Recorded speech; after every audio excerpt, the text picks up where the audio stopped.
up, guys? Thanks so much for clicking on the video. My name is Leah, and let's review Real Housewives of New Jersey. This is season 14, episode 3, and if I'm gonna be honest, it was dry. It was very dry, and we only 3 episodes into the season. It's not a good look, but let's get into this review. So y'all know sometimes before we get into it, we get a little spicy, just a little bit. And there's a few things I want to talk to y'all about before we get into this review. So first up, let's talk about this interview that Dolores and Paulie did with Jeff Lewis. Girl, Jeff Lewis been getting all the tea here lately as it pertains to Real Housewives of New Jersey. So this was posted by Jay's reality blog, and it goes, Dolores teases the biggest fight she gets into with Margaret coming up this season. So let me play that for you guys, and then we'll discuss. Margaret Josephs did, where I'm going to have a meeting at my house. Oh, and I'm going to invite all the night before. Bring the manila envelopes. I'm inviting all the hosts. That's the biggest fight me and Margaret ever got in. You gotta Really? stay tuned. You'll see. Stay tuned. It's insane. Is that when you called her the C word? Because I did hear something about that. And I was like, no, they cannot. No. Like, this. I love you guys together. No, and I love we're that good. you're friends. We're good. You're good now. You're gonna probably shit your pants when you see it. But I mean, it was so intense. And then she brought me down. We calmed down. We spoke, and we were fine. That's what friends do. Right. That when you care It's not what about housewives somebody, well, if you want something to work, then you work it out, and that's just no other way. You're in a tough spot because you're one of the only ones who was able to successfully talk to both camps. I don't know if it's successful, though. Well, Because I think it creates resentment from both sides. Yeah, but they have to get over it. You know what? I could sleep at night knowing that I've never turned on anybody, and I've been a good friend to everyone. So if they don't like it, just tell me to my face, don't stab me in my back, and speak to me about it, and we can gracefully part as friends, and you can never talk to me again, and I'm okay with it. So here's my thing. I wonder what was the catalyst that caused them to fight. Like, what was it that made them, go at it so harshly, especially like when you look at the trailer, they was cussing each other out. So I hope it's not anything trivial, but it might be for Dolores to be like, Margaret was able to calm me down and we were able to move forward. So something must have been something simple. But then I remember Dolores calling Margaret a liar. So I'm like, something must have popped off. Like something really must have popped off, but I really do want to know what caused that issue. So we got Dolores doing interviews. So Rachel was on her interview tour as well this week. I saw like 3 different interviews pop up on my timeline on Twitter of Rachel doing interviews about the season. So I'm going to play this one that she did with Bryce Sanders, where she pretty much lets it be known that her and Jennifer Fessler are no longer friends, and she felt a grave betrayal by her for Jennifer Fessler being cool with Teresa. So let me play that for you guys. Did Fessler sending an olive branch to Teresa hit you in such a way that led you to tears? I feel like I'm mourning what our friendship used to be. I don't understand what you're so upset about, Rich. I don't really let people in. I'm not cold, but I'm very particular about who I let into my life, and I really let Jen in. She was at my house on holidays. She spent time around my kids. We were very, very close, like on the phone 4 times a day. Like I was talking to Jen more than I was talking to my own family. We were really close. And that olive branch only bothered me because her words and actions are not the same. I think that she fights dirty. The lower you go, the lower she goes. Say what you mean and mean what you say. If you don't want to be around these people, then don't be around them. But if you truly, genuinely like her and you want to be around her, that's fine with me. If that was what she was saying to me, but it wasn't. So where do you two stand now? How did this season change your friendship? We don't have a friendship anymore. A part of me is sad about it, and the other part of me is good. Like, I'm good. My number 1 priority is my family, my husband and my kids, and as long as I have that, I have everything. I don't need anyone or anything. That is all that I need in my life. I feel validated in my decision to put space between the 2 of us. I definitely feel betrayed. To a certain extent, I get where Rachel is coming from. But on the other hand, I don't. And the reason why I don't get it is like, you just met this lady a year ago. Like, y'all just met a year ago. Why are you expecting her to like be so loyal to you, and y'all just met a year ago? Yeah, y'all were talking on the phone all the time. Yeah, y'all were going to each other's houses for holidays. But that is what you do when you're developing a friendship. It goes stranger, associate, friend. And I just feel like Rachel expecting such this strong amount of loyalty from Jennifer Fessler is weird to me because you just met the lady. I would get it from Margaret because Margaret and Jennifer Fessler have been friends for years, but you just met this lady a year ago. Calm down. On top of that, it's like I get where Rachel's coming from in the sense of like having expectations for a relationship and it not going the way you want it and it being disheartened by it. But I also feel like, why are you expecting her to have issues with somebody she doesn't have issues with? Like, it would be different if like Teresa did something to Jennifer Fessler, but she hasn't. And if Jennifer Fessler doesn't have an issue with Teresa, why are y'all expecting her to pick up y'all's issue and have an issue with her? You know? And like I said, the only person I can feel like who could feel like they have been betrayed by Jennifer Fessler's new friendship with Teresa is Margaret, because they've been friends for that long. And we saw Jennifer Fessler say on last episode that like if Margaret was done with Teresa, then she's going to move accordingly. And she's not doing that. So the last interview I'm going to play for you guys is Rachel and John. Like I said, Rachel was on her interviewing tour this weekend. Her and John were at page 6, and this is what she had to say when they were asked about how she felt about Teresa and Jennifer's relationship, as well as Teresa swearing on her kids that Louis didn't contact Margaret's son. That is not right. I don't care who she swore that Louis called her son, which to me is so offensive, regardless of how Margaret feels about it. That is not right. I don't care who she swore on. If your friend is telling you that, you believe them. You have their back. That's just how I feel about it. And like, we're believing Teresa swearing on her children. Like, really? Because didn't she go to jail for lying? I'm not a court document, I don't know, but. So here's my thing. I get where Rachel is coming from because even I think Louis did what he did, but I just feel like their feelings are so strong. And I'm just like, I get why y'all don't like them, but why are they so strong? But honestly, I really do feel like ultimately the way John and Rachel are doing interviews are not going to benefit them. And the reason why I say that is like the fan energy is not strong with them. If you know what I mean, like, I think Rachel and John think this feud is about to be on the same level as Teresa versus, Melissa and them. But it's like, I'm not seeing the energy from the fans. Like, even me, I'm not a tree hugger. I'm not a Gorget. I just enjoy watching this show. But even when I'm online, I don't see anybody really going up for Rachel or for John. I just see people being like, yeah, I get where they're coming from, but they're coming off thirsty and kind of giving us desperation tease, because every time we hear about them in these interviews, it's only when they talk about Teresa.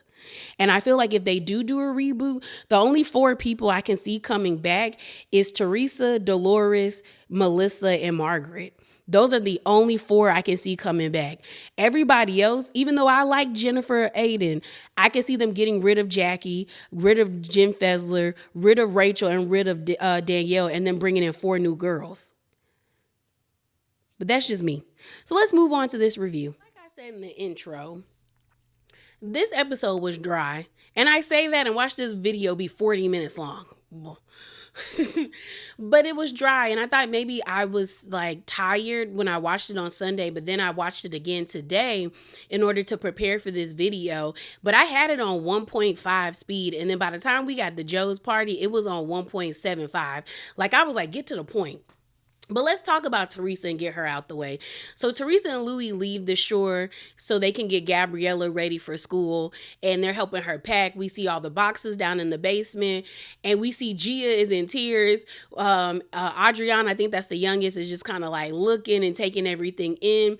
They end up calling Joe while he's on the phone. We also find out that Joe is living in the Bahamas trying to get his life together, basically what Teresa said. And, I like that Joe and Teresa have a decent relationship. It may not be the best, but it's kind of like so much has happened.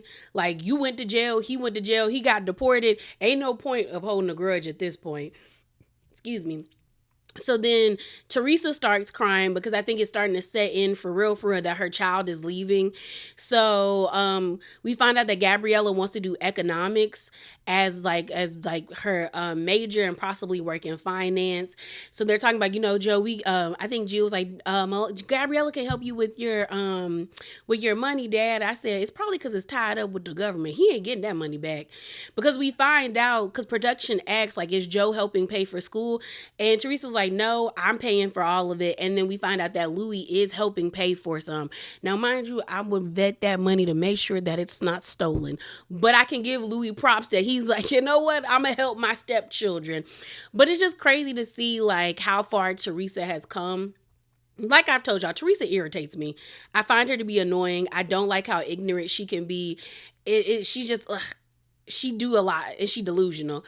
But I do have to give her props because to Teresa season 1 to now of Teresa season 14, Teresa was solely dependent on Joe. And now we're 14 seasons in and she's footing the bill for college. And I know for a fact that Michigan State, last time I checked, was like maybe $57,000 a semester. I know for a fact University of Michigan is probably the same, if not more, because they rivals. But it's just kind of like the fact that she can afford that and not really depend on Joe or need Joe's help. She done made a way. And one of the most redeeming qualities about Teresa is the way that she loves her kids. The way that she speaks so highly of them and speaks life into them and how she's always letting them know that she's proud of them. Like she even said that she knows for a fact Gabriella is probably going to be the one that moves overseas and spreads her wings that way. And instead of being like, I don't want her to go, she was like, it's okay because I got the money to go see my child. And I said, as you do, ma'am. Because she was like, I can go visit. And I said, let them know you got the coins to go see your baby. But I just thought it was sweet. I thought it was sweet to hear Joe say he's proud of Gia and Gabriella. To hear Teresa be like, you went to Rutgers, she's going to University of Michigan. Like, my kids are smart, they're thriving. She was just happy. So the moving company comes, we see the stepbrother come downstairs, he's helping move stuff and boxes. Everyone pitches in and they pack up the whole entire truck. We then see Louis and Teresa go sit out in their patio area, which is beautiful. Their backyard is beautiful. And so they start talking.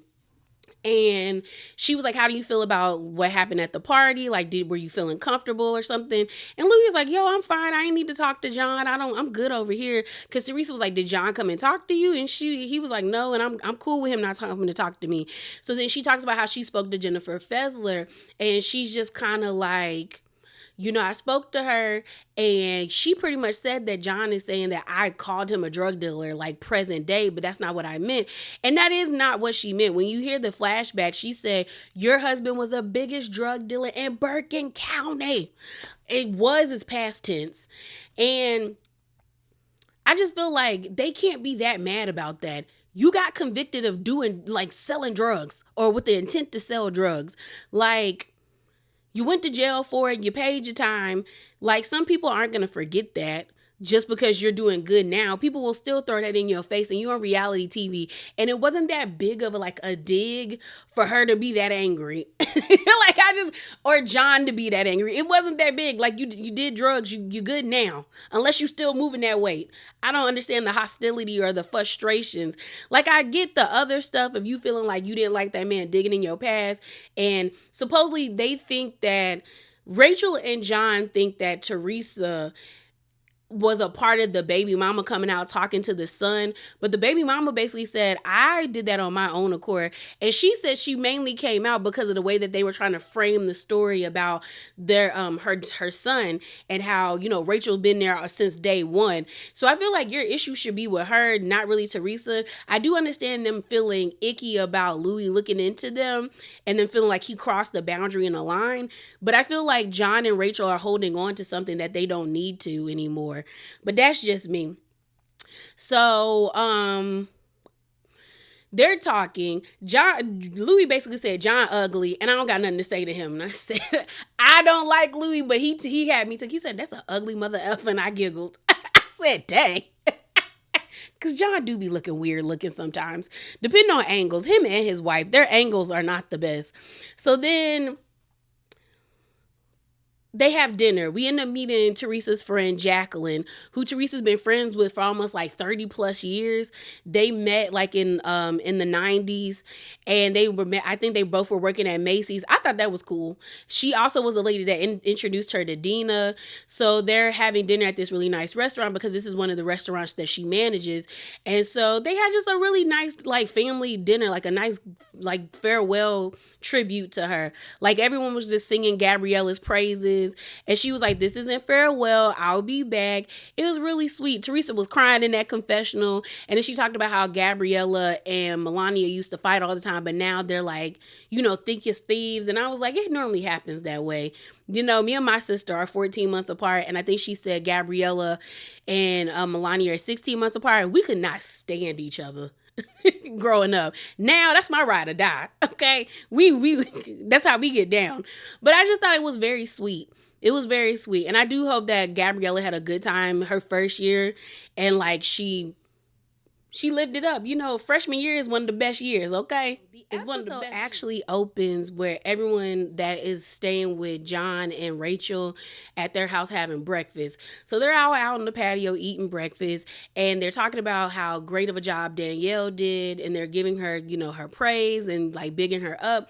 And then they're like, gospel music, like I'm not really into it, but that was a good time. Honestly, gospel music in the Black community was at its peak during the 80s all the way to the early 2000s. Peak gospel music. Now it don't be feeling so much. But John ends up telling, directing his energy towards the Fessler, where he's like, you went missing. You got missing, during the party. And the Fessler was like, yeah, Teresa pulled me aside to have a conversation. I didn't go to her. She came to me. She pretty much said that she had heard some things that I said and wanted clarity.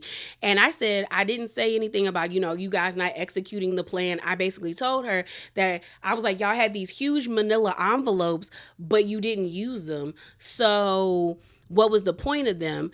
And then she goes on, and continues and said, I also told her that, yeah, we all did meet up before the reunion to discuss about Louis. So you could tell that Rachel is pressed and John is pressed, more so Rachel. And she's like, she's like dumbfounded that Jennifer Fessler is actually like, was okay with talking to Teresa, because she said Jennifer Fessler, last time I talked, said she didn't want to be nowhere around Louis. And Jennifer Fessler is just like, I don't really have no issues with Teresa. Like, so if she want to talk to me, we can talk. So they end the conversation. We then have a scene with Melissa, Joe, Margaret, and Joe out on their patio. They have a like out of all the houses, their shore house is the best. And they're out on the patio getting prepared because, it's going to be Joe's birthday party. So, Margaret ends up telling Melissa how she was on the phone with Dolores, and Dolores said she felt bad that Jennifer wasn't coming because she was like, I feel like I'm leaving her. But then Margaret said, well, if Jennifer wants to, Jennifer Aiden, if she wants to be here, she just needs to talk to Melissa. So then we see them having a Turkish dinner, like not dinner, but Turkish breakfast. We finally see Bill. Mind you, Bill is giving very much Chris Bassett energy. If you watch Real Housewives of Potomac, we hardly saw Chris, and that's what it's given from Bill. Like, we saw him in the opening of the episode where he was like affectionately pulling Jennifer's hair back as she was brushing her teeth. But like when Olivia and Jennifer went on the boardwalk to play games while everybody else was at Joe's party, he was nowhere to be found. So it's giving that either last season was too much for him and he was like, you know what, F that. I'm good over here. I don't need to be around y'all like that. Because I was just like, Bill, where you be at? I hope it ain't Trouble in Paradise. Like, it gave Trouble in Paradise. But I'm hoping they fixed it. I really do. I like Bill and Jennifer together. I really do. So they're having breakfast. And Dolores asks Jennifer, like, so how did you feel about the party last night? She was like, it was cool. Then she's like, well, how do you feel about me going to this party? And she was like, it's fine. I mean, it is what it is. She was like, I don't really want to go to the party. Like, it's awkward. Like, Melissa not trying to talk to me. Like it is what it is. Like, Margaret don't want to talk. Like, I don't want to be around all of that. So then Jennifer's like, I'm tired of being a chump. Like, what have I really done to Melissa for her to be treating me this way? She was like, I'm always the one apologizing. So they show a montage of Jennifer apologizing. And then we go to like a scene with Melissa and Margaret where she was like, I think Jennifer just wants to have a problem with me. Last season, I really tried to help her out. And then she did that whole rumor thing about me possibly cheating on Joe. And here's my thing. Y'all know I like Jennifer. I like her. But she does have to take ownership that even if you didn't tell Danielle to tell Melissa, you still talked about the rumor on camera. But like Jennifer said, mind you, she looks really pretty in her confessional. That orange is really pretty on her. Where she was like, Margaret was like, I got this information from somebody who spoke to Margaret. And I told Danielle, it wasn't me telling Danielle to tell. Girl, you did it on camera. But I will hold true that I always think Margaret is patient zero for all of these rumors, even the Evan rumors. The way Margaret got mad, defensive, and irate when it, like, girl, when they was at Teresa's house, and the way she was, not Teresa's, at Margaret's house, and Teresa called Jackie a see you next Tuesday like 20 times, and she was like, Margaret was pacing back and forth in that kitchen because I felt like she was worried that they was going to say something that implicated her. And then when Joe was having that guys night and was like, I heard that rumor all the time. You think women don't talk? Women coming up and through this house all the time. They all talk. So he was pretty much saying Teresa didn't start the rumor, but I definitely heard that rumor. So I was just kind of like, Margaret started this. And I believe that Margaret was the one that was talking about Melissa possibly being in the backseat with a baseball player and making out. I do. And I like Troutmouth Margaret, but I really do feel like she be the one that be starting the gossip. They just ain't smart enough to catch the lady. So yeah, Jennifer's just like, I'm tired of apologizing because they don't take accountability. And I agree with Jennifer with that. Like, I know a lot of people don't like Jennifer. I know a lot of people find Jennifer to be insufferable. But Joe specifically has been very nasty to that lady. And it's weird to me that nobody calls it out because he jumps into arguments between Melissa and Jennifer. And then when Jennifer bites back at him, she's in the wrong. She's the wrong person. She doing too much. But why did you jump into the argument? And I will never forget the way he acted when they were at BravoCon and they got into that situation and he was like mad aggressive towards her. And it's like, y'all excuse his behavior towards Jennifer because a majority of the fandom don't like Jennifer. The majority of fandom is okay with Jennifer being accosted and like feeling a type of way because they don't like her. Whereas me, I'm going to be fair both sides. Jennifer's wrong, and there's at times Melissa has been wrong, and we've never seen Melissa apologize. Joe has never apologized to Jennifer for his behavior, and I feel like he should have apologized because there's many of times where he's been aggressive for no reason. So then we have like Joe calling Bill because he misses Bill. And Bill finally decided, I'm going to stand by my wife. And I said, finally, Bill, because yeah, I'm not telling you to uphold Jennifer and her bad behavior. But if you see everybody else's husband ride or dying for them, follow suit, sir. And I was glad that Jennifer said in her confessional, I told Bill, my wrath is worse than theirs. I said, let him know.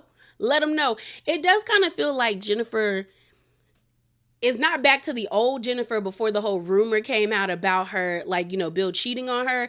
I feel like she's slowly getting back to that because she's a lot more spunky in the confessionals. Because last season, that girl was down bad. She was down bad. So we see everybody getting ready for Joe's birthday party. They have a really nice setup.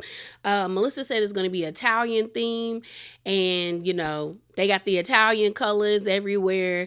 The food looked good. It seemed like a vibe. They had like a photo booth shoot, a DJ. It was a lot of people there. It seems like everyone was having a good time. So we see Melissa's mom. She looking way better than what we saw last episode. John basically got Rachel to buy a sex doll, like one of them cheap blow up dolls. And he wants to give that to Joe. So they gave it to Joe. And I was with Melissa. Why would you buy that? What kind of gift is that? I was with Melissa. Like, it was cheap. Like, and it also, Melissa was like, it's kids around here. I mean, I really didn't mind the whole it's kids around here because their kids are like teenagers. So they know what a sex doll is. But it still was like, this isn't funny to me. But you know, the Husbros of New Jersey give douchey frat bro energy. So of course they thought it was funny. We get this scene of Melissa, Antonia, and Tiffany, and I guess the other girl's name is Kayla, who are supposed to be friends of. And they're pretty much like, you know, encouraging Antonia about school, talking about, you know, it's going to be the best year of your life. It's hit or miss. Look, freshman year, depending on how you start off, can be great. The beginning of my freshman year wasn't the best for me. Sophomore year was lit. Sophomore year, I had the most fun in undergrad. But depending on how you move, it takes time to like develop friendships. Because when that girl was like, you meet your friends for the, you know, your like best friends, or meet your friendships that you have for the rest of your life. No, you don't. You don't.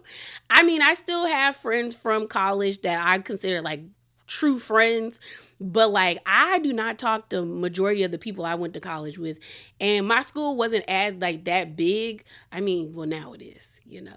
Shout out to all my HBCUs, but I'm just kind of like, that's a lie. That's a lie. But it seems like Antonia's gonna have a good time. We then see Dolores and Paulie pull up. They're all, you know, giving Danielle her props about how great of a party she had. We didn't see Jackie. Jackie is feeling some type of way. It's giving press, girl. You are pressed over Danielle, and I am so surprised, Jackie. I'm so surprised because last season you really gave her your, you know what, the kiss, and now you feel like she need to come talk to you because she didn't invite you to the event. And I guess Jackie felt left out because she was like, I was the only person that wasn't invited. Like, I think that's kind of messed up. But I'm like, well, she don't have to invite you. One, you're not a full-time cast member, and two, you're just a friend of, and y'all aren't friends like that. So she didn't have to invite you. It'd have been nice, but she ain't have to. So it is what it is. We then see the men sitting down and talking, the Husbros, and you know, Joe was like, I don't like all this fighting. I said, yeah, you do like to fight. It's just you like to fight with women and your brother-in-law. So they're sitting down and they're talking about the whole situation that happened between Paulie and John. And I agree with Paulie. Your beef with him is your beef with him, not my beef with Louis.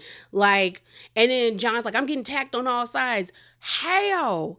Like, I think that's the point that like is irritating me about them. John constantly saying I'm being attacked by everybody. We have not seen them like really engage with Teresa or Louis. And if you're talking about being attacked, I think the only person you have been attacked by truly is your baby mama.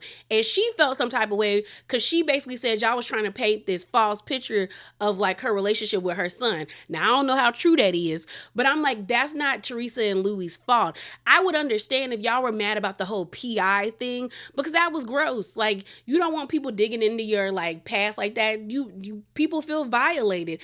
But I'm just kind of like, other than that, what is your real issue with them?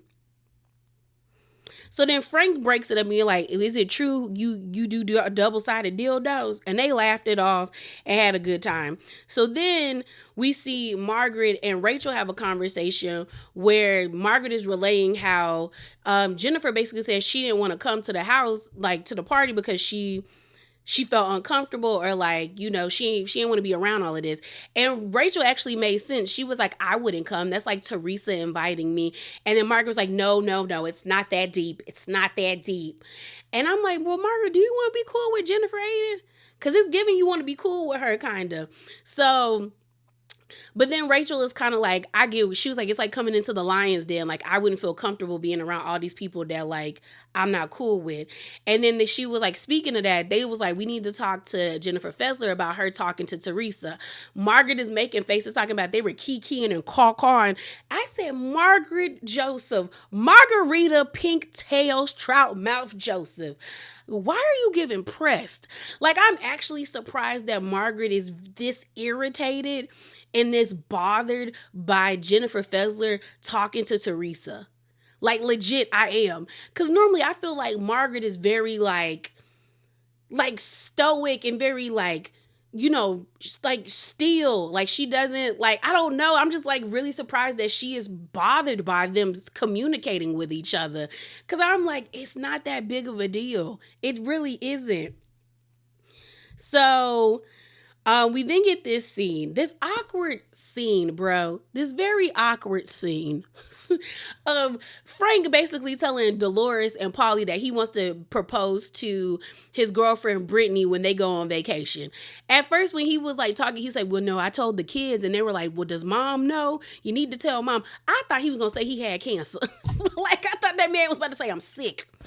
And Dolores's face was given like she was concerned. And then when he said that, she looked at Frank like, really, Frank? Really?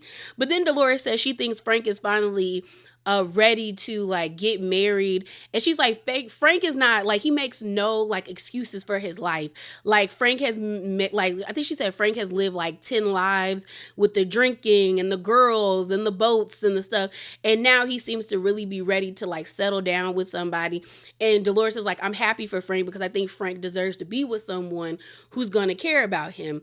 But I think that's why Frank and Dolores' relationship works, is because Frank does not make excuses for his behavior. He's very much, no, I did Dolores dirty. I was horrible to her. Like, and I feel like you're able to move forward with somebody when they can admit that they did you dirty, and y'all can probably come to some type of understanding. So then Frank is like, now that I'm getting engaged, I'm gonna pressure you, Polly, to make a good woman out of her, And Polly's like, boy, get out my face. We also see this scene between Frank and Joe where they're talking about their daughters going to college. Frank talked about when he dropped his kid off because Antonia is going to the same school as his daughter. He cried and Dolores told him to suck it up. And Joe is just struggling with the fact that his daughter is about to be out the house and it's just about to be him, Melissa, and his boys. And I was like, that's a normal feeling. So then we have this sit down between Margaret, Rachel, and Jennifer Fessler, where Margaret is really bothered, and so is Rachel, by Jennifer and Teresa having this interaction, which I'm like, y'all are making this conversation such a big deal when it doesn't have to be a big deal.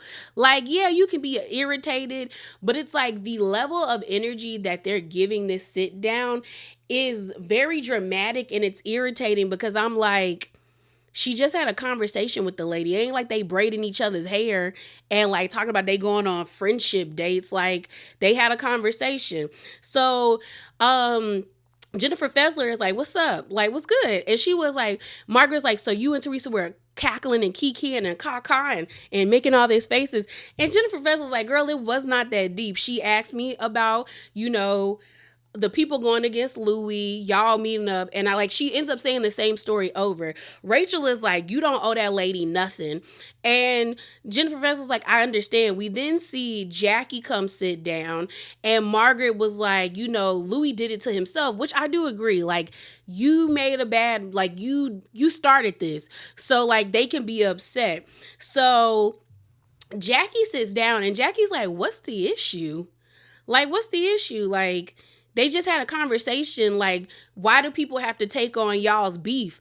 And then Margaret gets real snappy with her, like real spicy, and was just like, Jackie, don't try to sugarcoat things. And Jackie was like, I'm not sugarcoating anything. I'm just saying, like, yes, he's done things, but if she doesn't have an issue with Teresa, why does she have to have an issue with her?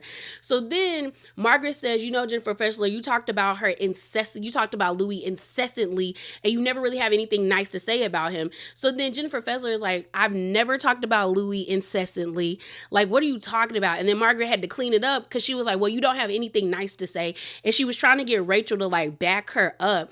And so, Jennifer Fessler like, so what did you want me to say when we sat down with Teresa? I hate your husband. He's an evil person. Like, we're sitting down to have a conversation. So then this is where I had to give Jennifer Fessler her props. She was like, I'm not your soldier. I said, oh.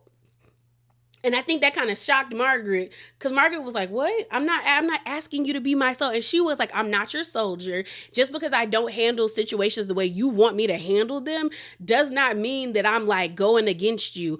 I will handle situations the way I want to handle them. And I said, look, Jennifer Fessler may be flip-flopping, straddling the fence, I don't know. But in that moment, I had to give her props because I was not expecting her to be like, I'm not your soldier. You're not about to sit here and tell me what to do. And she said it with so much confidence. I said, oh, okay. Okay. So then Rachel's like, you're my best friend. And like, it's hard because like, I don't want to tell you Like, you can't be friends with her, but like, she's attacking my family. And I'm like, how? Like, why are y'all not mad at the baby mama? Like, that's the person who y'all want to be mad at because she's the one that was putting out all the stories about your husband. Teresa is just repeating them. And y'all act like we don't see them stories online. So she starts crying. Jackie and what's her name? Jackie and Jennifer Fessler are both looking at Rachel like, girl, what? And I'm looking at Rachel like, why are you crying? So then Rachel's in her confessional talking about, I don't let people in. And they do a flashback of where like when they first met each other, which was, that's my thing. Y'all met last year. You haven't even known this lady for 2 years for you to be saying she's your best friend, which makes me feel like, Rachel, do you not have friends? Because just because I met somebody 2 weeks ago does not mean that's my ride or die. So I'm like, does Rachel not have friends to be holding on to this friendship with Jennifer Fessler like this? So then pretty much like Rachel gets up, goes into the house, and like Fessler is like, what is happening right now? She was like, I've never not been called a good friend, but she was like, just because I'm not doing what you want me to do, like, that's bullshit, bro. Like, you're not about to like put that on me. We didn't see Danielle go into the house to talk to Rachel and Margaret being like, what's wrong? And Rachel's like, she's like my best friend. And I'm like, again, how is this lady you just met last year your best friend? Do you not have friends? How? Ma'am, how? So she's like my best friend. Like, it's just hard because like, she's basically taking up for Teresa. And I was like, she wasn't even taking up for Teresa in that moment. She basically told y'all not about to run me. I'm not about to just be on y'all side just because we're friends. Like, if I don't have no issue with that lady, I don't have an issue with that lady. And so Danielle is like, I understand. Like, it would bother me if my best friend was taking up for somebody I have beef with. And I'm like, I don't think she's taking up for her. I just think she was like, this is what she told me. And this is this. So then, what's it called? Jen Fessler said, you know what, I'm leaving. I don't got time for this. I said, oh. So her and her husband leave and they're saying goodbye to everybody. Then we see Jackie talking to Dolores saying she feels bad for Jennifer Fessler because she was like, she's like in the middle. And I'm kind of like, yeah, like, how can Dolores be in the middle, but Jennifer Fessler can't be in the middle? And maybe like, because I don't believe Dolores don't be having conversations about what be going on in both fractions to each other. I don't know. Maybe they just scared of Dolores. So then Rachel is like, oh my gosh, she like, I think Danielle was like, I think Jennifer Fessler left. And Rachel was like, that's kind of, because she's like sleeping at my house. And I was like, maybe they'll have a conversation about it. So then the episode ends with us seeing, the Gorgas having a family picture. Then we see John talking about how happy he is that he got to know Danielle. And I was like, why was this a scene we needed to see? So like I said, it was a dry episode, but who's really surprising me is Jennifer Fessler. Like I said, a lot of people feel like she clout chasing, she flip-flopping, and all of that stuff. She ran and turned into a Judas. But for me, I think it's more so like, to me, I kind of feel like she's unapologetic about it. And I kind of like that. Like the fact that she was looking at Rachel with this like side eye, like, girl, what are you crying for? And I'm looking at Rachel again, like, do you not have friends or other best friends for you to be considering a relationship that was only a year old, a best friendship? Like that's weird to me. That's weird to me. And it might be because I did that when I was younger, where I would consider people my friends like right off the bat. And then I got burned very badly. And it made me realize that friendships take time. And everybody is like, there's categories for the relationships that you have. But it's just weird to me that she's acting this way. But I think I don't know. I feel like I like Jennifer Fessler because she's just kind of like, yeah, girl, it is what it is. Also, y'all are on a reality show. Like, that's the name of the game. Like, is to get screen time, is to have these conversations. And I feel like y'all are being scary. And I'm disappointed in Margaret because I'm like, Margaret, I know you can come harder than this. Why are you not engaging? Like, engage. Like, have the drag out, knockdown fight with Teresa. Have the fight with Jennifer Aiden. But this whole, like, I don't want to film with her, it's like y'all are forcing the network to choose. And I feel like some of y'all are going to be definitely shocked if they don't choose you. Like same thing with Teresa. Like, girl, talk to Melissa. Well, no, don't talk to Melissa. I'm okay with Melissa and Teresa not interacting, but everybody else, they need to have conversations. Like, Rachel needs to have conversations with Teresa. Margaret needs to talk to Teresa. Danielle needs to talk to Jackie. Jennifer needs to talk to Melissa. She needs to talk to Rachel. She needs to talk to Margaret. Like, she needs to talk to Jennifer Fessler. Like, y'all need to interact. That's the point of this show. It's an ensemble. Get it together. But yeah, y'all, that is it. That is all. Remember to be bravely authentic. And definitely hop down in them comments below and give me your thoughts. And I'm out, y'all. Deuces.